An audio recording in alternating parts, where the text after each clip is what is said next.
earnings in double quotes, whatever earnings result without production are always, always, always to the exclusion of the primary principle and object of free enterprise, which is just reward for production. There's no such thing as artificially creating wealth, that is, creating wealth without production. And so, in order to understand this, how we would achieve this primary object of free enterprise, we have to understand that the pool of wealth is created merely and restrictively by production. Production and production alone of actually beneficial things, things that we desire. That and that alone creates prosperity or a pool of wealth. And being as the primary goal of free enterprise is just reward for production, that means out of this pool of wealth, which is created only by actual production, we can achieve just reward if the reward is divided up according to contribution amongst only those who produce. If we have further entities who, even as we wrongly believe that somehow they're increasing wealth, which they're not, they produce nothing, so they contribute nothing to this pool of wealth. If we have further entities who are taking from that pool of wealth, this is not evidence of our prosperity, that is, the endeavors of real production's prosperity. On the contrary, it's evidence of a compromisation of our vitality. It's evidence of a compromisation of the primary object, the most indispensable object of true free enterprise, which is just reward for production.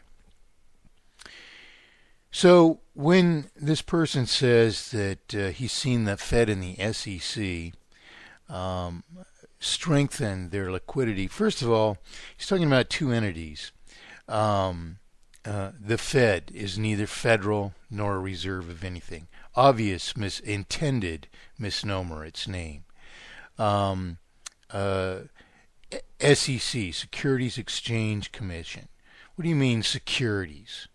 Securities are instruments to take from this pool of wealth without production. They're instruments of unearned taking, which compromise, which are mutually exclusive to the primary object of true free enterprise. Exchange. What do you mean exchange? It's not about exchange. They have nothing really to give up. It's through the obfuscation of the currency.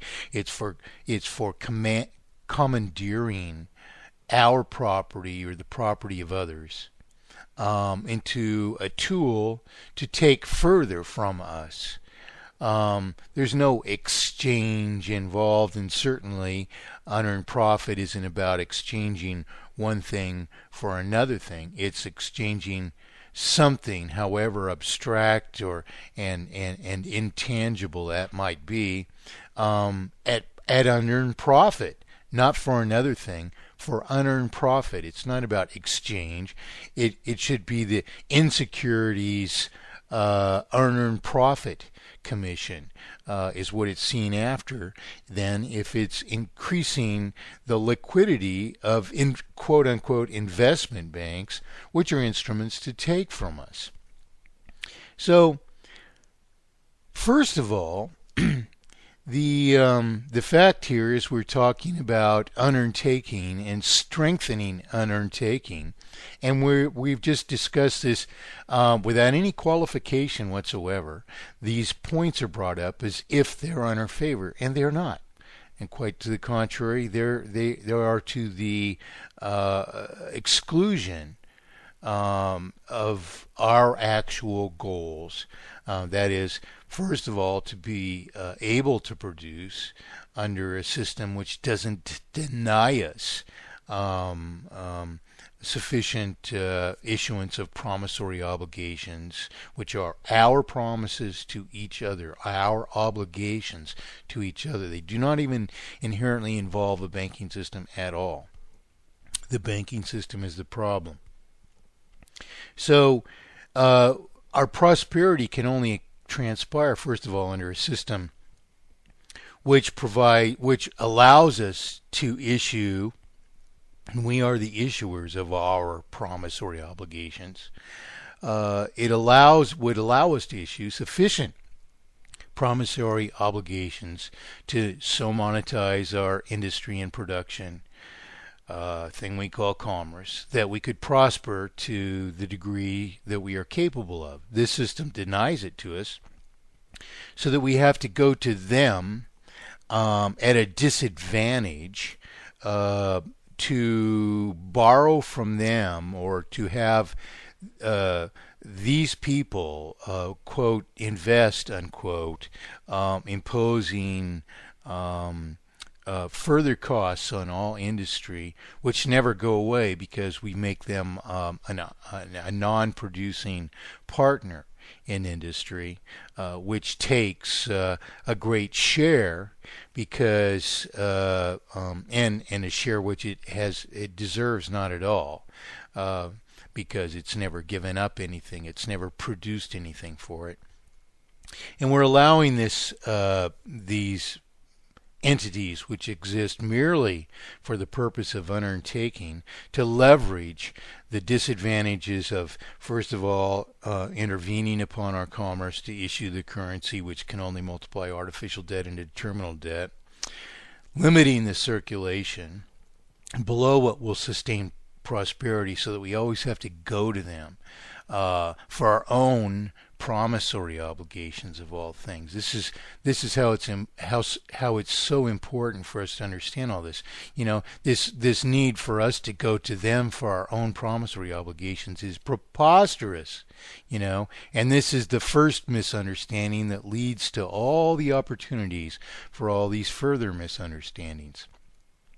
So the next thing is they're multiplying that into this disadvantage, which is eventually terminal, and all the while that the sum of debt is increasing in proportion to a given circulation, ever more of the circulation is dedicated to servicing the artificial indebtedness, leaving ever less of that circulation to sustain our industry, and forcing us all the more to go to these entities for what we consider to be help. Please, let us issue more promissory obligations, even though we wouldn't need to under a natural system. We only need to as a consequence of your obfuscation of our promissory obligations to each other, your intervention upon true free enterprise, which multiplies this original artificial falsified debts to the banks into the terminal debts that we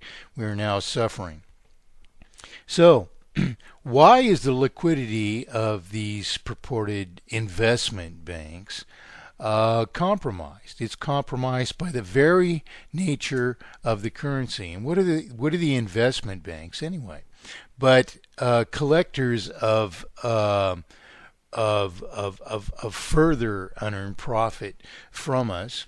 And so when they strengthen this Fed, which is the ultimate collector of all this wealth, this central banking system, which we've never given our assent to, which we don't even understand a principle of not one principle, how or why it could serve us, why it exists for our ostensible benefit. What intelligent people would ever design such a thing to so preclude every principle of justice, and to deny us our own production until we are dispossessed under an inevitable terminal failure, which is a consequence of this obfuscation of the currency, multiplying artificial indebtedness into terminal indebtedness. What intelligent public would ever design such a thing to serve itself? Well, when they strengthen the liquidity of these purported investment banks, what they're doing is remedying these banks in the time of the end, the end of the life cycle of the system, because their liquidity is destroyed as all liquidity of all the subjects of the system is destroyed. So number one, this isn't an issue which we can resolve by purportedly regulating investment banks, because the debts that they might be buying and selling and whatnot inherently go bad as a consequence of the obfuscation of the currency.